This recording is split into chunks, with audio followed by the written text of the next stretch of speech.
అందరికీ నమస్కారం. వెన్నెల్లో చందమామ కథలకు స్వాగతం. ఈరోజు కథ బందిపోటు. పర్షియాలోని నిషాపూరు నగరంలో షమ్స్ అనే యువకుడు ఉండేవాడు. అతనికి దూరదేశాలు పోయి ధనార్జన చేయాలనే ఉద్దేశం కలిగింది. అతను ఒక బిడారు వెంట ప్రయాణమైనాడు. బిడారు కొంతకాలం ప్రయాణించి ఒక ఎడారి ప్రవేశించింది. షమ్స్ బిడారు ప్రయాణాలు ఎరుగనివాడు. అందుచేత ఒకనాటి సాయంకాలం అతను మజిలీలో భోజనం చేసి చిన్న కునుకు తీశాడు. అతను నిద్ర మేలుకునేసరికి మర్నాడు తెల్లవారింది. ఈలోపుగా బిడారు చాలా దూరం వెళ్ళిపోయింది. ఒంటరిగాడైపోయిన షమ్స్కు ఏం చెయ్యాలో తెలియలేదు. అతను దారి తెన్ను తిండి నీళ్లు లేకుండా ఒక్క మనిషిని కూడా చూడకుండా ఆ రోజల్లా ప్రయాణం చేశాడు. మర్నాడు అతనికి అంత దూరాన ఎవరో తనకేసి వస్తూ కనిపించారు. దురదృష్టవశాత్తు ఆ వచ్చేవాడు ఎడారిలో ఉండే గజదొంగలలో ఒకడు. గొప్ప సాహసి, దయాదాక్షిణ్యాలు లేనివాడు. వాడు షమ్స్ మీద పడి అతని చేతులు కట్టి అతన్ని ఇసుకలో ఈడ్చుకుంటూ తన గుర్రం మీద బయలుదేరాడు. ఇంతలో ఒక జలాశయం వచ్చింది. గజదొంగ గుర్రం దిగి తన కత్తిని పక్కన పెట్టి దాహం తాగడానికి కూర్చున్నాడు.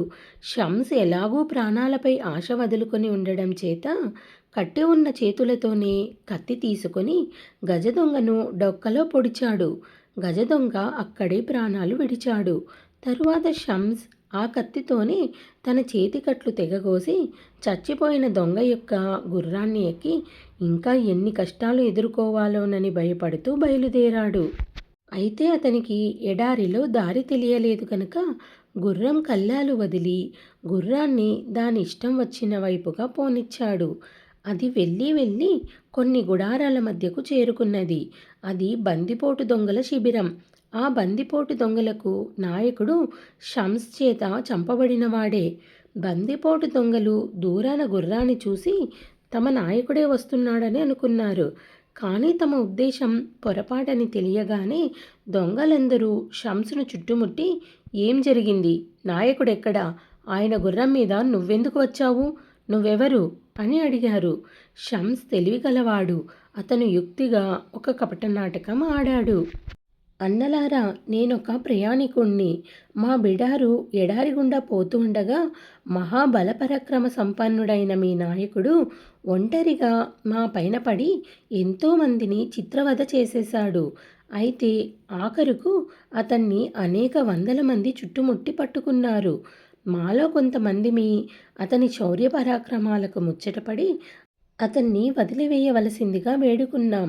బిడారు నాయకుడు మా మాటలకు కొంచెం మెత్తబడ్డాడు. కానీ చచ్చిపోయిన వారి బంధువులు అతన్ని చంపి తీరాలని, అతను చేసిన హత్యలకు ప్రతీకారం చేయాలని పట్టుబట్టారు.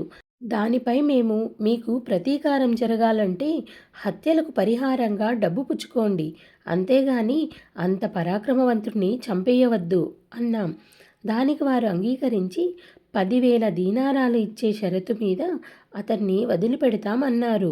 మీ నాయకుడు అంత డబ్బు తెచ్చి ఇస్తానన్నాడు. కానీ అతను స్వయంగా వెళ్ళడానికి ఎవ్వరూ ఒప్పలేదు. ఇతరులను ఎవరైనా పంపమంటే అందరూ తలా ఒక వంక చెప్పారు. కొందరు తాము బడలి ఉన్నామని, మరికొందరు దొంగల శిబిరానికి దారి తెలియదని అన్నారు. కావలిస్తే నా గుర్రం మీద వెళ్ళవచ్చు, అది నేరుగా మా శిబిరానికి వెళుతుంది అని మీ నాయకుడు అన్నాడు. అందుకు కూడా ఎవరూ సిద్ధంగా లేకపోవడం చూసి నేను బయలుదేరాను. అతను చెప్పినట్టే గుర్రం నన్ను నేరుగా మీ దగ్గరికి తెచ్చింది అన్నాడు షమ్స్. ఈ కథను నమ్మాలో లేదో దొంగలు తేల్చుకోలేకపోయారు. అది చూసి షమ్స్, నా మాటలు మీరు నమ్మనవసరం లేదు. మీరు డబ్బు ఇవ్వటానికి సిద్ధంగా లేకపోతే నేను వచ్చిన దారినే పోతాను. కానీ మీ నాయకుడు చచ్చినవాడే అనుకోండి.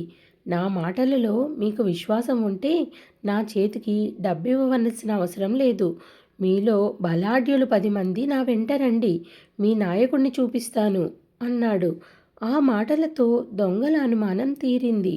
వారిలో బలాఢ్యులు 10 మంది 10 గుర్రాలెక్కి 10 సంచులలోనూ 10,000 దీనారాలు నింపుకొని షమ్స్ వెంట బయలుదేరారు. ఎంత దూరాన ఉన్న బిడారును కూడా వారు గాలిలో ఎగిరే ధూళిని బట్టి ఎడారి మార్గాలను బట్టి గుర్తించగలరు కనుక గుర్రాల మీద వేగంగా ప్రయాణం చేస్తూ కొద్ది కాలంలోనే బిడారును కలుసుకున్నారు.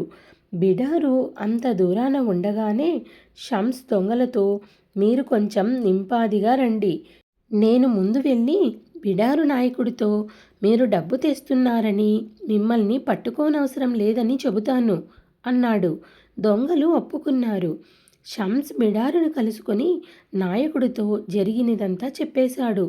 ఆయన షమ్స్ యుక్తికి సంతోషించి దొంగలను దగ్గరకు రానిచ్చాడు. దొంగలు సొమ్ముతో సహా దొరికిపోయారు. బిడారు నాయకుడు వారందరికీ మరణదండన విధించి వారు తెచ్చిన 10,000 దీనారాలు షమ్స్ పుచ్చుకునేటట్టు తీర్పు చెప్పాడు.